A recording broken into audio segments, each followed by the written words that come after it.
ke mbukeli xa silapha kule irelonto ithetha uba uphantse wangasifumani kodwa ke sithi jotshu bekho kuba siyatsho isixhosa uba impila yaswela umsila ngenxa yokuyalezela. Elami igama nguNadia Dambuza ndisathe chu Ncembe noLiyema Kavumisa. Njalo loo nto leyo Nadia, elami igama ke ndinguLiyema Ekhaya Vumisa. Kwenjenje ke mbukeli siqola inqoqoqo sikhwezela ngezikhuni zethu ke zokugqibela. Siza kwisonga ke inkqubo ngodliwano-ndlebe nenqonyela yakwaMashita Technologies uTebogo Mashita ukusixelela ngakumbi nge-APP eza kuncedisana nabafundi xa bekhangela amaziko okufunda kule nyanga izayo. Kodwa ke okwangoku masiqale sijonge eziphala phambili.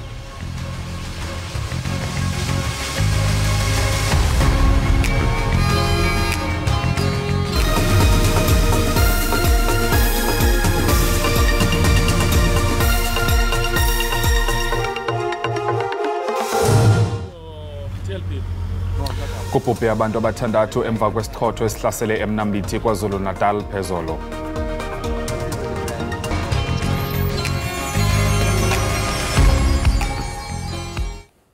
Kubhubhe abantu abathandathu emva kwesichotho esihlasele eMnambithi KwaZulu-Natal phezolo.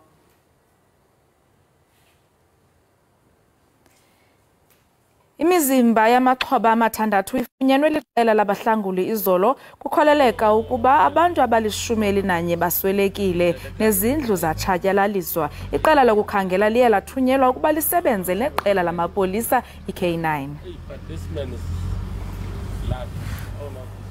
Belubhaliwe emehlweni uvuyo loomama babantwana bazelwe izolo nanjengoko kuyiKrismesi kwisibhedlele saseMiddelburg kwiphondo laseMpumalanga. Ukanti umphathiso wezempilo kwiphondo laseGauteng uNomantunko Moralehoko utyelele igumbi lokubelekela kwisibhedlele saseSebokeng ebaphathele izipho. Njengoba nje owengamele ezempilo esifundazweni iGauteng bevakashela igumbi lokubelethela ezibhedlela iSebokeng uthe kumthokozisile ukubona omama bencelisa kanti uyinikeza isikhathi kwasiza omama basebancane nezingane zabo ezisencane. Kulesi sibhedlela abaqalayo ukuthola abantwana bathe bayakujabulela ukuthola abantwana ngalolu usuku. Baqinisekisene ukuthi bagculisekile ngendlela abahlengikazi ababanakekela ngayo. Bentathi ingane izalwe esibhedlela iMiddelburg esifundazweni iMpumalanga njengoba abanye bebesalinde esaba isikhathi nje. Ngijabulile ukuthi umntwana wami right siphatheke kahle kakhulu.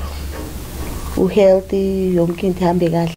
Owengamele ezempilo eMpumalanga uqhuquzelela babasanda kuba ngomama ukuba baqikelele ukuba ziyahlolwa ngokwenkolo izingane zabo. To deal with the mortality, you must start at the clinic. When I was talking to them, they were saying that they normally go to their clinic, they've attended the clinic. So that's what we are saying. To deal with the neonatal and then maternal mortality as a province, is that you must go to your clinics immediately you find out that you are pregnant. Kusenjalo intombazane eneminyaka eyi-15 ubudala ibalwa kanye nabanye omama abathola abantwana Limpopo. Owengamele ezempilo Limpopo uphawulile mayelana nalolu daba lwentombazane ethola ingane isencane. I cannot say to the 15-year-old, close your legs and open your books. A 15-year-old did not even know what was happening. It's pure statutory rape.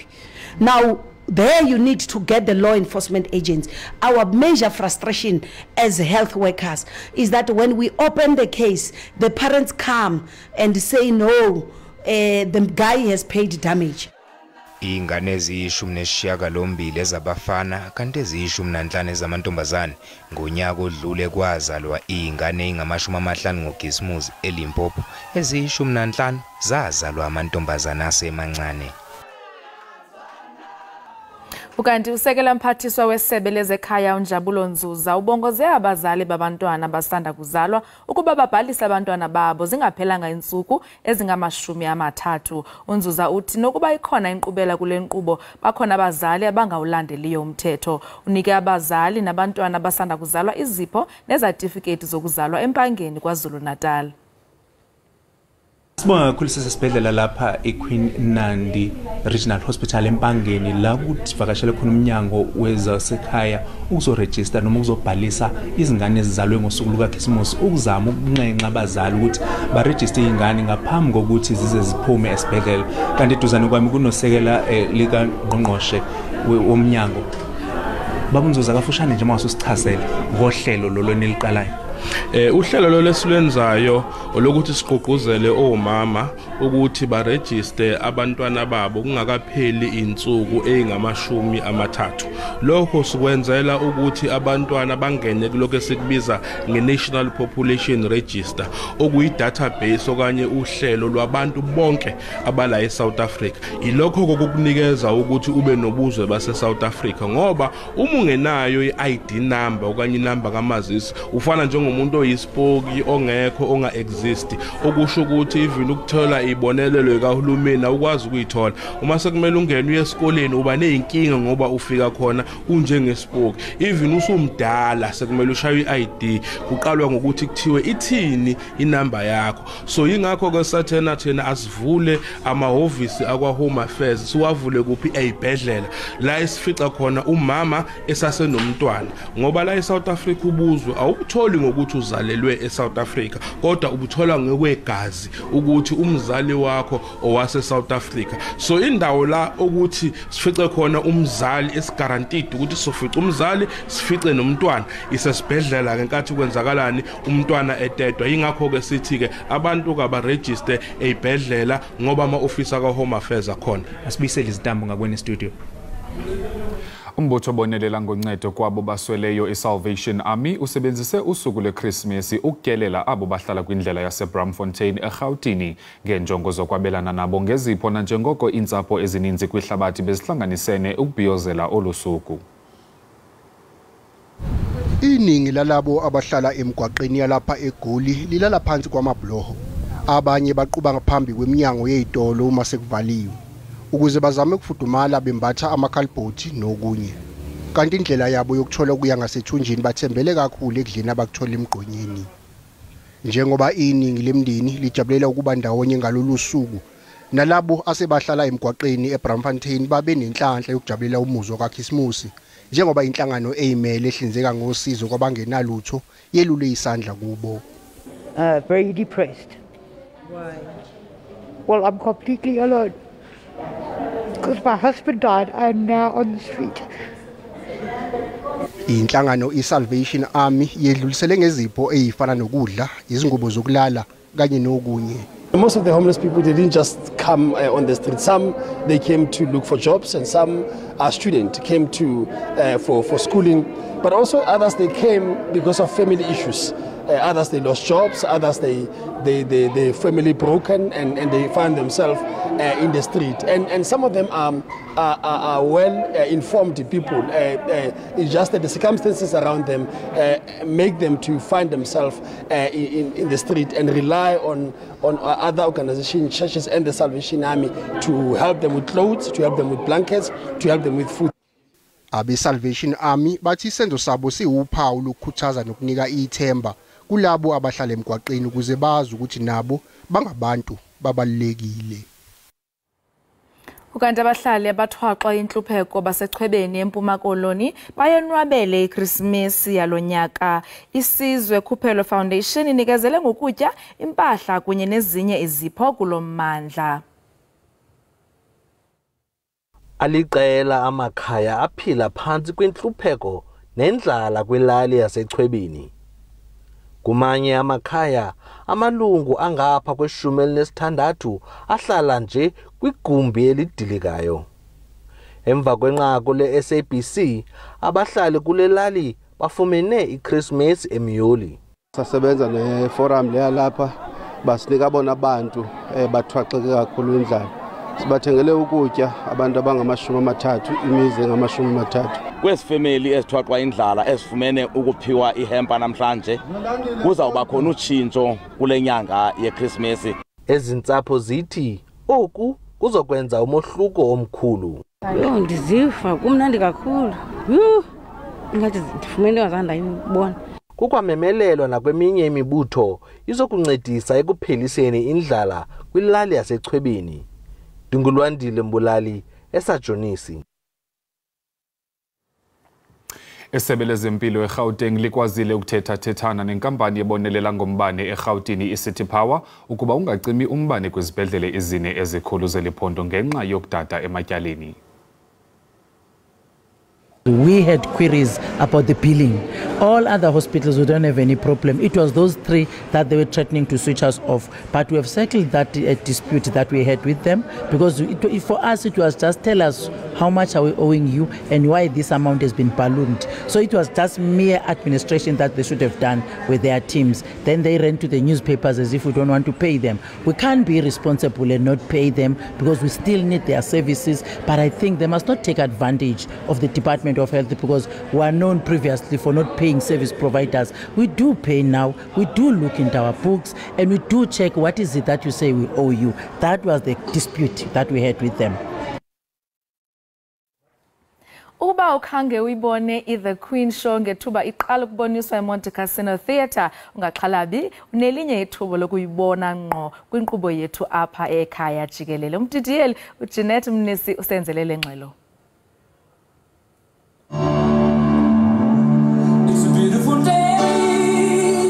Thabela umdanso okarisako wachathalazo obizwa ngoThe Queen Show, okumdanso ohlanganiswe ngomvumo othandwa kakhulu weThe Queen kunye nomvumo kaChristmas.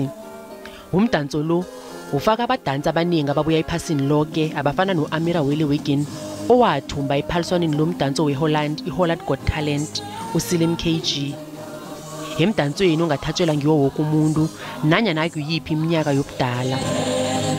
Umdanso lo wakhe waya nenarheni ezihlukeneko zephasi ezifaka hlangana neBrazil ukuyofikela eUnited Kingdom. Kanti hlangana nabathungi bezambatho ezimbathwa abadansi aba kubala owaziwa iphasi lonke uDavid Hart. Inengi labantu elibukela umdanso lo bebawuthabele hle, kanti hlangana nabo babelethi bebaphekelela abantwana bona bazokuthabela umdanso kaChristmas waChachalazi. Dedicates always try to recruit kids from townships and from the previous disadvantaged backgrounds. For them to see doing such an art form, indlela abadansa ngayo, ama-moves wabo, just amazing. In fact, ballet is not just for white people. Auntie Ballet's Queen Show has been extraordinary. As always, they have appeared here at Monty and they have dazzled the audience. You almost can't clap because you're so mesmerized. Truly a triumph for the ballet and for art in South Africa in general.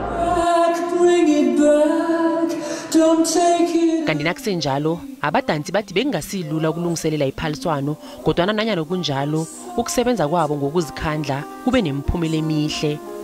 I love to dance because all my teachers and friends is there, and I work hard because I love to dance on the stage for people and to watch me.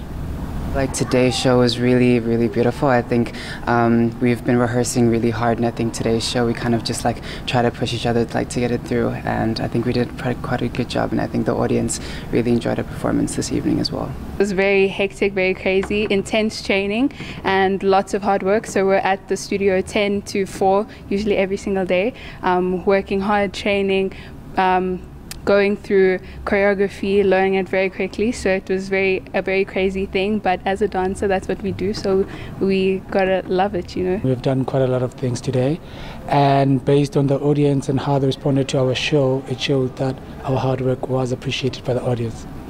There was such a vibe on stage, and all of the dancers just really came together, you know. All the hard work and effort we put into the studio paid off. I think we had a great energy on stage, a great connection with each other, and it shows when the audience gives us their applause, and we had a beautiful standing ovation right at the end, so that was great. It makes you feel like all that hard work was worth it. Umnqophisi womdlalo lo uDick Berenwood uthi kubathethe iminyaka eminingi ukwenza umdlalo lo bona ube yiphumelelo. To actually shape it and polish it and get the dancers ready to do the performance really, really well. The choreographers spent hours choosing the music and the layers of the different choreography. Uthi lo kumdlalo ohlangana neminye imidlalo ethwa yomlando hlangana nale ajayele ukuyihlela. To find the right dancers, because our dancers have to have an individual personality. I don't want them all to look the same. I don't want them all to feel the same. I want each of them to know that they are special and that they bring something so incredibly unique to this production.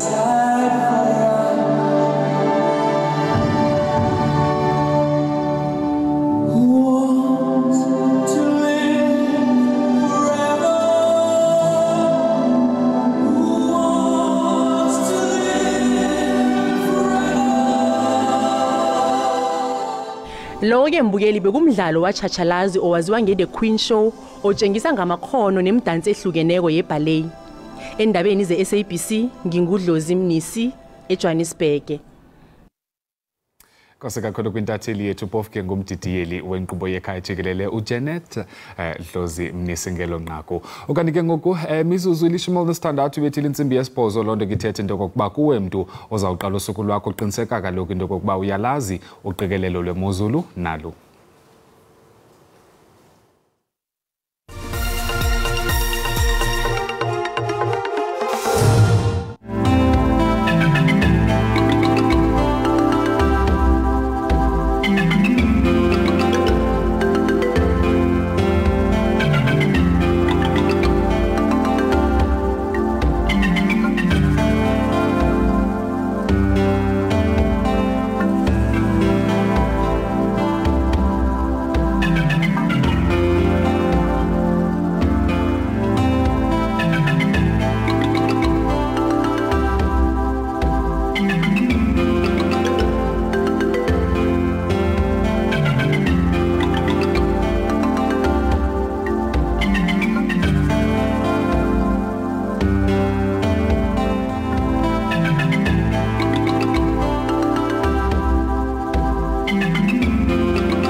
Mbukeli usabukele inkqubo ndaba yakho Ekhaya Jikelele. Ukanti ke ngoku singena kwisiqendu sethu esithi eza kwantu. Ixesha lolwaluko ke lixesha apho izibazana libhiyozayo. Khawufana ucinge ibhongo xa unyana wezibazana esiya kwisikolo solwaluko ukuze kaloku abe yindoda. Abafazi baye banxiba impahla ezinemibala eqaqambileyo, baxhense besombela kube mnandi kube njeya. Kodwa ke ngoku kutyalwe umkhwa omtsha oye wayexa ilimi obizwa ngokuba ukubhinqiswa kwezibazana. Ingaba oku kuthetha ukuthini okanye ingaba oku yinto ekhoyo konke ukuva banzi ke sikrwece ingcali yenkcubeko uGqirha Nokzola Mndende osuka kwiziko iCamagu Heritage Institute. Gqirha Nokzola mandikubulise ndikwamkele enkqubeni ngalentsasa.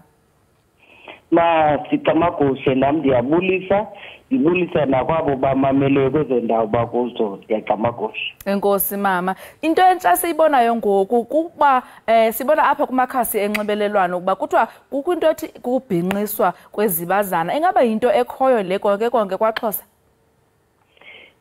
Sasazi ndifuna nje uyawungipha nje noba imizuzwana igama ngalinye linembali yalo. Izibazana ngumama wale nkwenkwe iyokwenziwa umuntu omdala.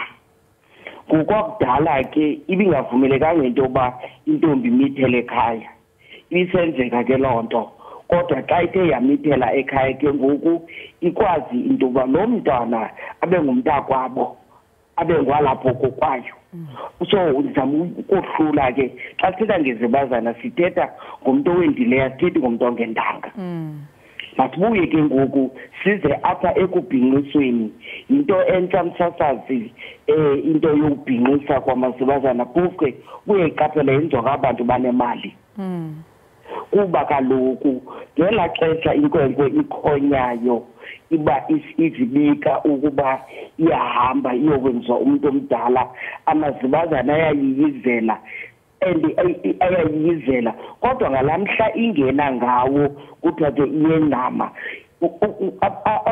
Otata bekhaya, omama balenkwe kwamazibazana thethi ukuthi kaloku asingobantu besiko esinye sina bonke omama bale ndawo bazawunika igusha yabo kodwa ke igusha mazibazana abafuna ukugida ke mhla kugidwayo ke bandizuthi ngemini ethile uba zenziwa kwahlukana ezilezi bayakugidela izibazana ikhaya liyagidelwa leyo bhinqiswa inhla ibe wesi ke ngoku uyafazi uba isikakhulu yenza zentombi zingendanga ubhinqiswa njani kokwini awunobhinqiswa kweni yinto entsha msatsazi eyenziwa ngalamantombazana anemali naba bantu batshatileyo banemali okanye umuntu ufuna nje kubuya into zakhe ngaba ubandise Kapa ndiyokulusa umntanam emakhaya kufuna ukubuya into zam uba nam ndala ndigida ndithi ke hayi ke mazibuye kodwa ayikokubhinqiswa nalapho into eyenzekayo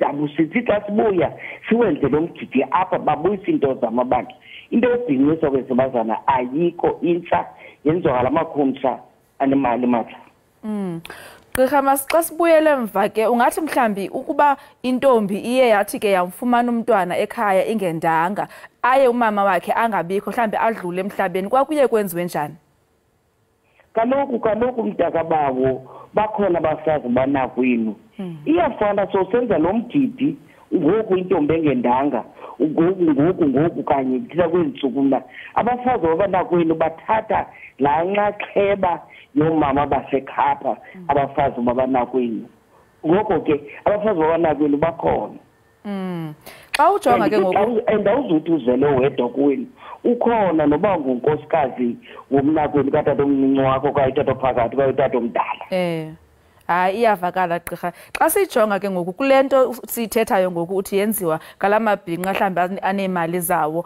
ungathelekisa ke uthi ilahlwe phi yonakele phi apho yonakele khona yinto yoba xa siza kwenza imicimbi ngoku asisayenzi laa nto yoba kube khona ibhunga emzini kuba xa kukhona ibhunga apho kwenziwa ke ukuba lo uza kwenza oku lo uzanza oku iyawungena inkwenkwe ngemini ethile ubani uzawuthi ngoku awasenzeki loo nto leyo ngaske ndithi ndiseKapa ndibhalele ekhaya ndithi inkwenkwe yam hayi uzawungena ngoJuni ndiyithumele kwenzeke zonke ezi zinto apha ibuhlungu khona olubhinqo ke lenzekayo yinto yoba uzawubona sifake isilungu kakhulu fumanisa into yoba umntu uzawuthenga ibhotile lotywala yamawaka amathathu ayiqhufuza abangaphambili kutala ngemali kubantu abahluphekileyo obo yihlungu leyo ungathi mhlambi zeziphi indlela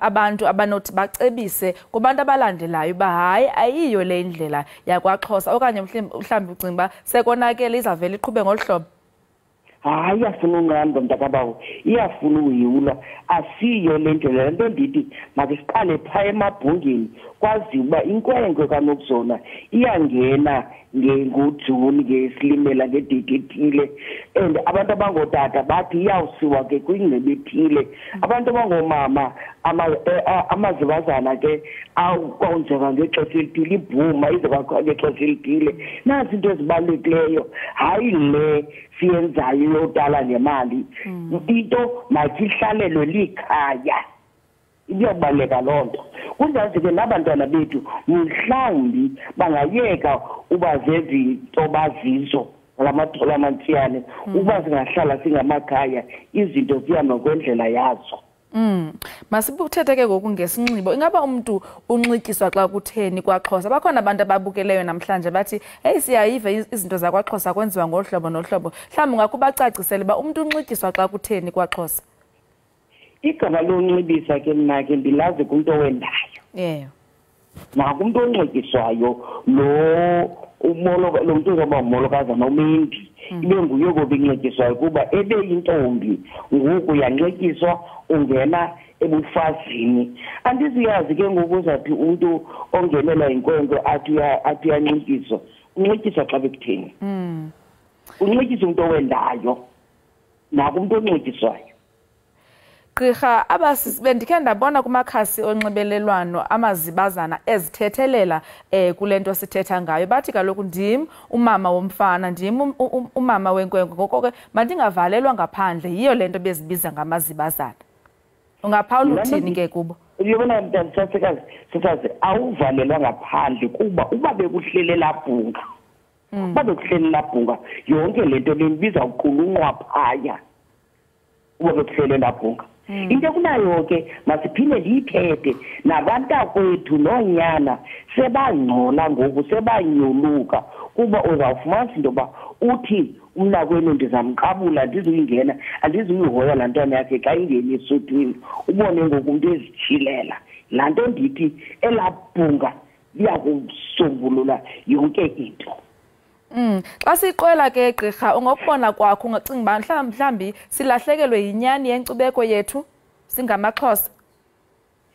Silahlekelwe yinyani kuyi into ebuhlungu iya ilahleka le nyani yethu singamaXhosa kwaye siyasingenisa isilungu kakhulu kuba sifuna ibe ngathi siphucuke gqitha kuba andixhomekekanga mntuna ndizungayenzi le nto kanti ngalo lonke elo xesha elo umosela nomntwana kuba akazuqangatha kwindawo ekumele uba uqangatha kuzo.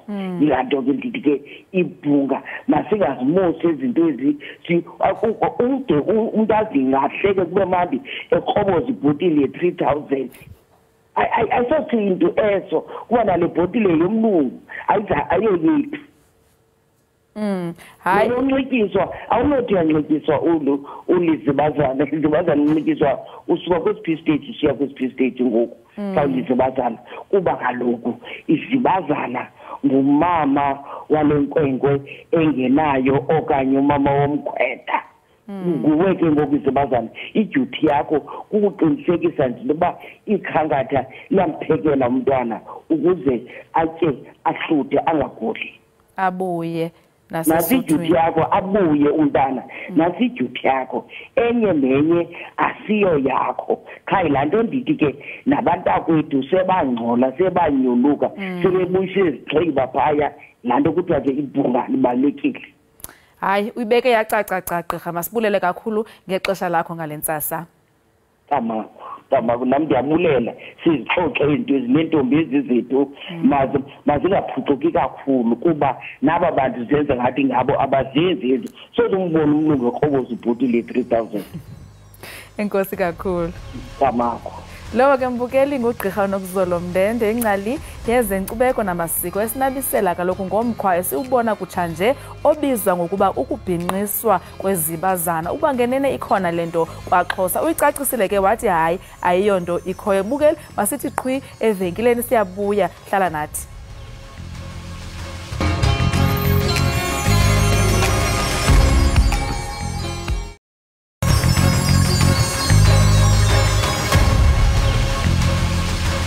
Kakhulu mbukeli we-Ekhaya Jikelele ngokuhlala kunye nathi usibamba ke siku-SABC Plus kwakunye ke nakwi-SABC lehayi sikumkhono ngoku phambi kokuba sibe kanti ke nathi sesithatha konke kwethu siphume ngomnyango kunintsi okwenzekileyo enkqubeni ke kuza kuthi kangoku nale kodwa ndiyaqonda uba wena uphuma nayo lodliwanondlebe osandokuba kunye nalo nogqirha uMndende zintoni wena ozicaphileyo pha?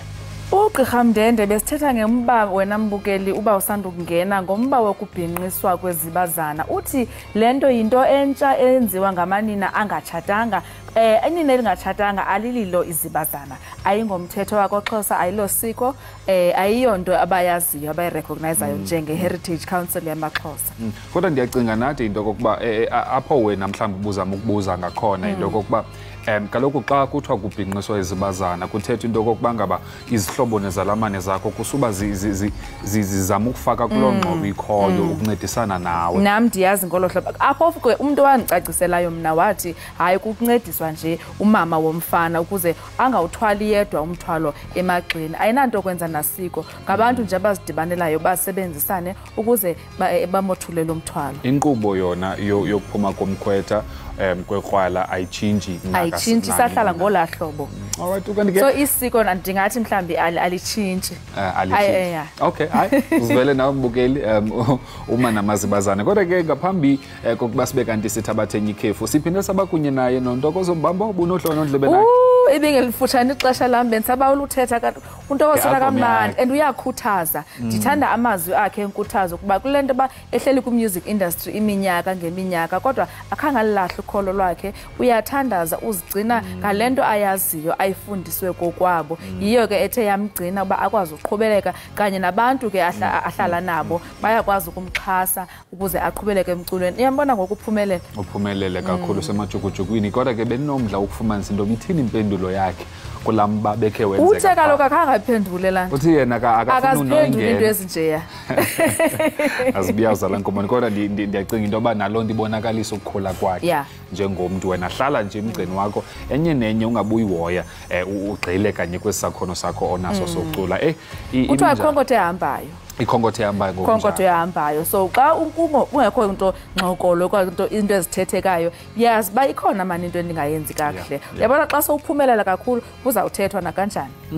Kanti ke nakuyure ngaphambili bekhona ukhanyisile ethetha nathi ngento kokuba bazama ukuphohlisa abantu abaphila nokukhubazeka nabo bakhe bafakwe mani kwimisebenzi ekhoyo uqinisekisa into kokuba ababekelwa bucala. Wayekhe wafika omnye ubhuti apha ethetha loo nto leyo naye. Nena ke wakhubazeka ngokwengozi. I think watshayiswa i-train or something. Wayelapha enqubeni ethetha ngaloo nto leyo bana abantu ngaske bababone njengabantu angaqala umuntu ajonge ukukhubazeka kwakhe ajonge lento aza nayo ngoba just because umuntu akanamlenze okanye akanantoni na ayithethi into bana kuphelela apho.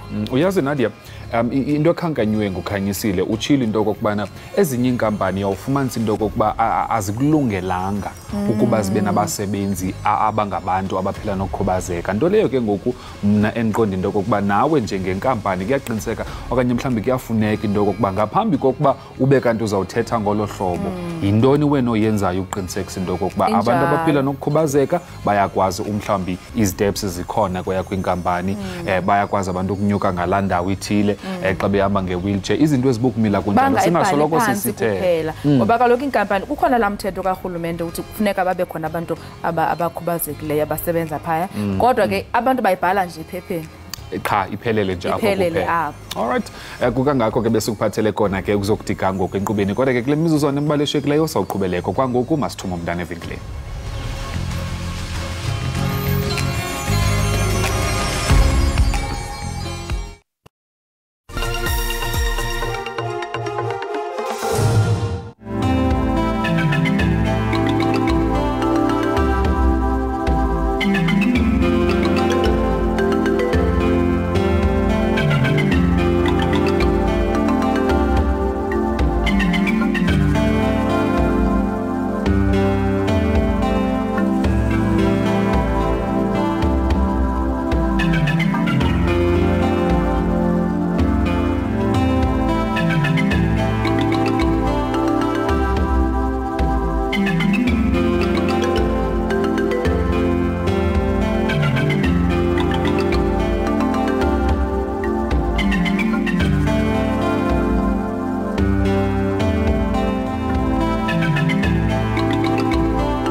Hayi ke mbukeli siqukumbela siqoqoshile sayiphaka kaloku ibishushu indize namhlanje. Hey bekumnandi namhlanje. Size nayo sayiphaka yonke. Siqibile ke ngoku. Yaye siza ngethemba mbukeli lokuba ngomso kophinda kube nje. Ngethemba lokuba imozulu kulondawo ukuyo izawukhizame nokwana andazi ubuthe izawubangconywana phangolo ngolwesithathu. Kodwa sithembile kokuba nizawuhlala ke nikhuselekile kwezo ndawo nikuzo kwela micala ndinguliye Ekhaya Vumisa. Nam ke Nadia Dambuza ndithi kamnandi siyanithanda. Nkosi.